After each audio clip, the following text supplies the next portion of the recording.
नमस्कार, स्वागत है आप सभी का इस चैनल पर। दर्शकों, आज की इस वीडियो में हम बात करते हैं मीन राशि पर। जी हाँ, मीन राशि वालों के लिए 15 मई 2026 से 31 मई 2026 तक यानी इसके बीच का जो समय रहेगा वो किस प्रकार से आपको प्रभावित करने वाला रहेगा। इस समय के दौरान आपकी शिक्षा कैसी रहेगी, आपका स्वास्थ्य कैसा रहेगा, आपका करियर, आपका प्रेम, दाम्पत्य, ये सभी इस समय के दौरान आपको किस प्रकार से प्रभावित करने वाले रहेंगे। किन क्षेत्रों में यह समय आपके लिए सुखद परिणाम देगा और किन क्षेत्रों में यह समय आपके लिए दुखद या फिर कठिनाइयां उत्पन्न कर सकता है। एक एक विषय को समझते हैं विस्तार पूर्वक। तो मीन राशि वालों के लिए इस समय देखें तो कहीं न कहीं शनि के प्रभाव से आप प्रभावित चल रहे हैं। शनि की सरसाती का दौर आपकी राशि पर इस समय जारी है। आइए देखते हैं कि मीन राशि वालों के लिए 15 मई से 31 मई के बीच का जो समय है वो किस प्रकार से प्रभावित करता है। तो सबसे पहले बात कर लेते हैं व्यापारियों को लेकर के। जी हाँ, अगर आप व्यापारी हैं, व्यापार कर रहे हैं तो यह दौर निश्चित तौर पर आपके लिए लाभकारी हो सकता है। कुछ ऐसे कार्य आपके बन सकते हैं जो शायद बहुत दिनों से पड़े हुए थे या बहुत दिनों से मान लीजिए कि एक बिगड़े हुए थे और वो कार्य भी बन जाएं, ऐसे संयोग कहीं न कहीं दिखाई पड़ते हैं। हालांकि संघर्ष की स्थितियां अभी भी जारी रहेंगी, इसमें कोई संदेह नहीं है, लेकिन यह दौर, यह समय व्यापारिक क्षेत्र में भाग दौड़ उत्पन्न करेगा और परिश्रम भी कराएगा, लेकिन लाभ भी प्रदान करता हुआ दिखाई पड़ रहा है। वहीं बात करें जो जातक, मीन राशि के जो भी जातक नौकरी कर रहे हैं उनके लिए यह समय भी देखें तो कार्य क्षेत्र में स्थितियां सामान्य दिखाई पड़ रही हैं।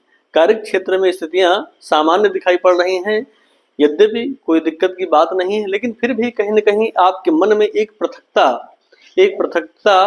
या फिर एक जैसे किसी चीज को लेकर के आप परेशान हो, चिंतित हो, ऐसी स्थितियां जरूर दिखाई पड़ सकती हैं।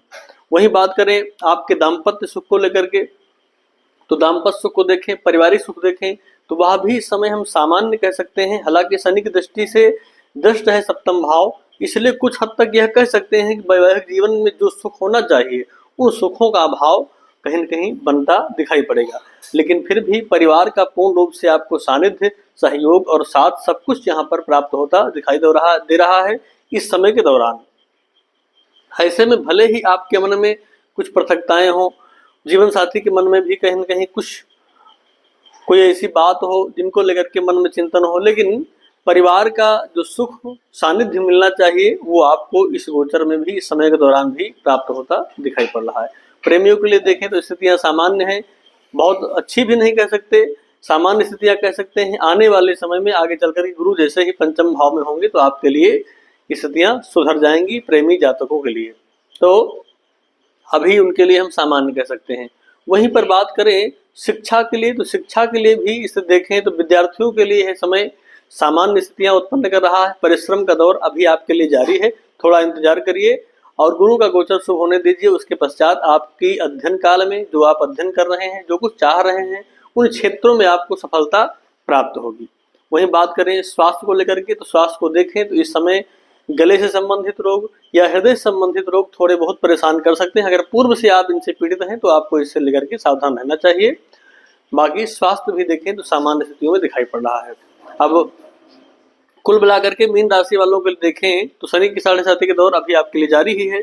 वहीं पर गुरु और शुक्र का चौथे भाव में गोचर करना कहीं न कहीं आपके जीवन में कुछ हद तक सुखों को बढ़ाने का कार्य करेगा। जी हाँ, पारिवारिक सुख प्राप्त होगा। वहीं पर आप कुछ मकान या फिर वाहन आदि लेना चाहते हैं तो इस गोचर काल के दौरान भी कहीं न कहीं ऐसे संयोग बन सकते हैं कि आप इन चीज़ों को खरीद पाएंगे, तो स्थितियाँ आपके लिए शुभ हो सकती हैं। उपाय क्या करना चाहिए, उपाय को लेकर के देखिए तो इस समय आपको एक ही उपाय करना सबसे अच्छा रहेगा और वह उपाय है कि शनिवार या फिर अमावस्या के दिन पीपल के वृक्ष की जड़ में तिल से मिश्रित जल आप चढ़ाइए। यह उपाय करिए और शनिवार के दिन शनि मंदिर का दर्शन करना या फिर दीप दान आदि करना, यही आपके लिए सबसे उत्तम है। इसी उपाय को भी आप करते चलिए। तो अगर आप मीन राशि के जातक हैं और आप और भी कुछ प्रश्न पूछना चाहते हैं तो आप कमेंट के माध्यम से पूछ सकते हैं। मिलते हैं एक नए वीडियो में, तब तक के लिए आप सभी को नमस्कार।